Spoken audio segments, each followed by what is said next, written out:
สบายดีเนาะบ่าวเนาะ สบาย เรา ดี ซื้อจังไรเนาะ สื่อโก้คนนี้ อยู่บ้านเมืองไหนเนาะ บ้านสุขุมาเมืองสุขุมาแข่งจะประจักษ์เอา อ๋อมาจากประเทศลาวเนาะ แมนมาจากประเทศลาว มาเห็นงานอยู่ประเทศไทยนี่ได้เดือนจะปีแล้วบ่าว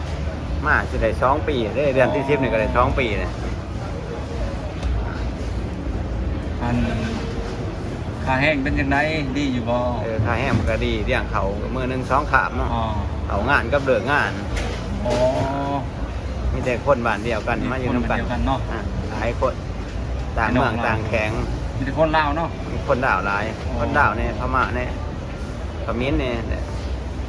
3 ชาติอินโดจีนครับ อ๋อเนาะไอ้น้องเราเนาะหางานในประเทศไทยไม่ได้อยู่ประเทศลาวเขาเนาะ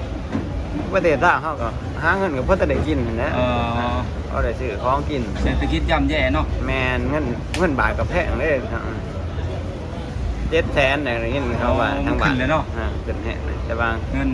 ลาวเขาเฟ้อเนาะ เงินดาวเพิ่มเริ่มเพิ่มเลยอยู่บ่ไหลเลย อ นะ ยู่บ่ไรเนาะไอ้น้องเขาก็มาประเทศ ใช้เฮ็ดให้เฮ็ดหน้านะเฮ็ดหน้าเด้อเกตบ้านยังบ่ได้ได้หมองหาปลานั่นแหละ แม่น มันว่าอยู่บ้าน หาอยู่หากินตามธรรมชาติเนาะ แม่นตามธรรมชาติเฮ็ดให้เฮ็ดหน้าไปแต่ละปีแต่ละ ทัน เดือน นะขนาดพลังงานเลยอันนั้นเนาะยังมาหาอ้างงานเห็ดอยู่ แม่น ประเทศไทยเนาะ หลายคนได้มาหางานพวก เราอยู่ในราชการเยอะเนาะ ให้ราชการก็ออกจากห้องทหารนี่แหละเงินเดือนหน่อยปกติเขาเนี่ยจะได้สิพออยู่พอกินเขาก็มาคือเฮานี่แหละเนาะ แม่น พออยู่พอกินเขาก็มาเฮ็ดงานอันแต่ว่า เฮ้เบา อ่า จะพาไปบุรีเนาะ เข็มก่อน ซื้อจังได้น้องเบาเนาะ ซื้อเข็มน่ะ อ๋อ ได้จากบ้านเมืองไหนเนาะ บ้านเมืองอยู่ไหนเนาะ มาจากบ้านโคตรนนเดชเมืองคงแค่จะมาจากเฮานี่แหละ อ๋อ มานี่ได้จักปีแล้ว มาได้จากปีแล้วเนาะมา ก็เกือบจะหอด2 ปีแล้ว อ๋อ ถ้าเอาคนนี้ นี่ยังได้อยู่บ้านเขาเนาะ ต้องคอยเรื่องอะไร เอาสบายดีเนาะเบา ค เนาะ รับสบายดี เป็นจังไงเนาะเบา ซื้อข้านเนาะอยู่มาจากบ้านแก่งสะพานทองเมืองละครเพ่งแทงสารวัตรนั่นเองเนาะโดยแม่นเลยมาอยู่นี่ก็ได้ประมาณ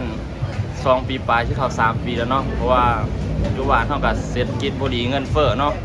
หาเงินหาค่ำอยู่บ้านก็พอได้ซื้ออยู่ซื้อกินไปแล้วเป็นนัวใช้จ่ายประจำวันเนาะก็เลยตัดสินใจลงมาแม่นแต่เงินเก็บกับแทบสิบ่มีก็เลยตัดสินใจลงมาเฮ็ดงานแห่งงานลาวไทยเนาะ อ๋อง านลาวไทยเจ้า แม่ นั่น น แหละ เดี๋ยวมาอยู่นี่มีหมูมีกล่องร้ายอยู่ โอ้มาอยู่นี่ก็มีหมู่หลายเนาะมีแต่น้องคนลาวเฮาฮักแพงกันเนาะหลาย แม่นแม่น อาจเป็นอยู่เลยอยู่นี่เลยกินจะได้มันจะได้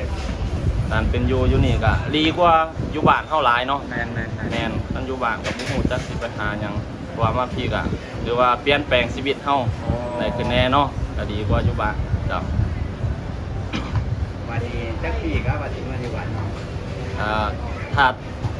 ก็ยังตอบบ่ได้เนาะก็ถ้าเบิ่งถ้า กำลังสร้างสาตัวเองกำลังเก็บอยู่ว่าซั่นซะ